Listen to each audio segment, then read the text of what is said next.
इसमें धारा 40 की प्रक्रिया के दरमियान नगर पंचायत बन गया, ग्राम पंचायत खत्म हो गया और इनका रिमूवल हो गया सरपंच के पद से, और ये रिट पिटिशन में आ गया। रिट पिटिशन आज भी पेंडिंग है और but there is a stay on my removal. Interim order है सर, इंट्रीम ऑर्डर है। रिट पिटिशन पेंडिंग है, हमने उस दिन आपके सामने सब सबमिट किया था। We have filed a detailed reply, vacating stay application, urgent hearing application, और सर मैंने स्वयं रिट कोर्ट के समक्ष 28/11 को मेंशन किया है।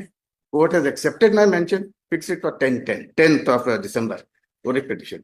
आपने सर जो अधिकारी जो पूर्व में माय लॉर्ड में फिरोज ऑर्डर डेटेड 21/11 कि किस परिस्थिति में जब धारा 40 चल रही थी उसके दरमियान नगर panchayat was constituted and gram panchayat was not in existence, why did the order was passed, why did the officer proceed? That was a query raised by my lord, and for that, answering that question, the then SDO is present before the court. So मेरा sir बहुत humble submission है।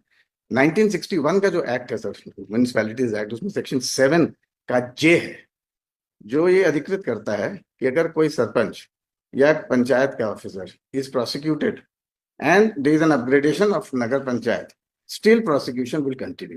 That 7J is there, and that is what the authorized my officer to proceed under section 40. Though during pendency, section this Gram Panchayat was not in existence, और धारा 5 1961 municipalities act के तहत नगर पंचायत कोपरा का निर्माण हो चुका था, और इन्होंने सर अपील फाइल करनी थी।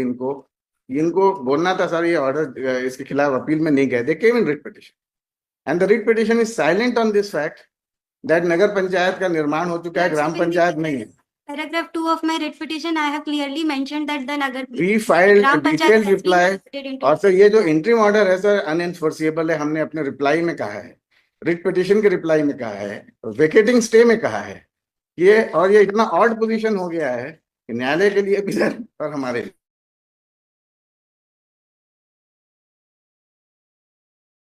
in the writ court इधर ग्राम पंचायत अब है नहीं, नगर पंचायत बन गया है। Lordship, I would like to read writ petition of my writ petition paragraph of my pending है sir, writ petition is pending. आप इसकी रिप्लाई फाइल कर दिए क्या? सर रिप्लाई है और एफिडेविट भी है, और सर ये पूर्व ऑर्डर जो देखेंगे 24/10 का है, coordinate bench which had earlier jurisdiction. वहां कब लगा है? 10/12 को लगा, 10/12 के लिए मैंने स्वयं मेंशन किया था कोऑर्डिनेट बेंच में। इसको 13 को लगा।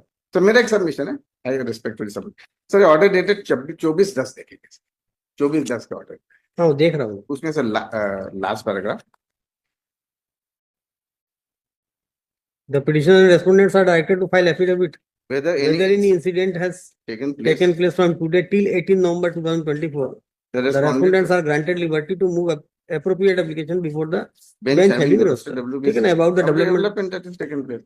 और इसके पूर्व का जो ऑर्डर शीट है, that content petition has been filed assailing non-compliance of order dated उसके पूर्व का कोई ऑर्डर इसमें नहीं है। तो ये इसी का ऑर्डर में पढ़ रहा था, इसी के पूर्व में content petition has been filed assailing non-compliance of order dated 8/8।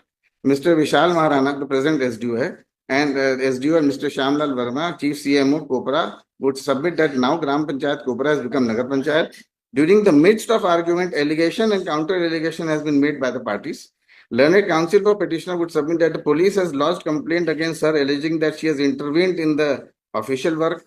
Mr. Vishal Maharana, SDO officer, and Mr. Shyamlal Verma, CMO, would submit that she has locked the office where they are carrying out the work, calling for objection from villagers. Therefore, a complaint has been made against her. Looking into the allegation and counter allegation, it is directed that petitioner will not make an attempt to intervene in the proceeding which has been started. And the respondents are also directed not to take coercive steps on the nuisance created by the petitioner unless any compelling situation is created by the petitioner.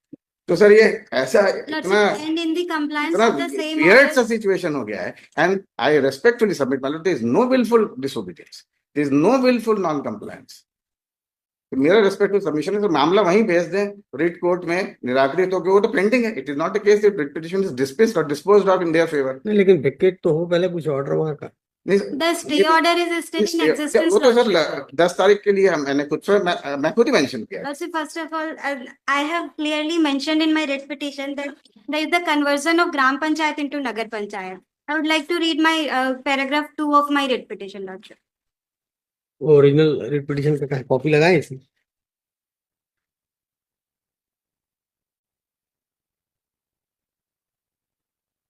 Paragraph number 1 dot, not even 2, 1.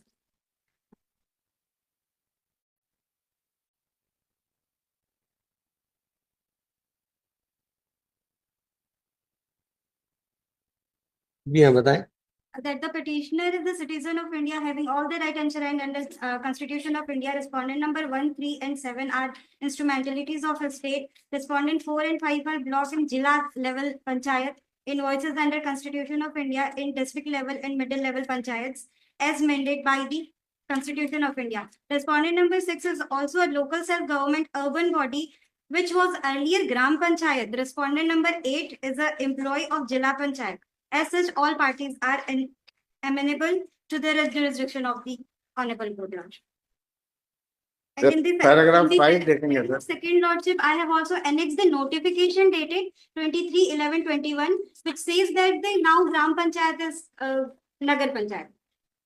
Notification उस तारीख का नहीं है sir. Annexed- personal appearance distance with कर दो। Read this case on 17th December 2024। देख लिया, ऊपर लिख लीजिएगा।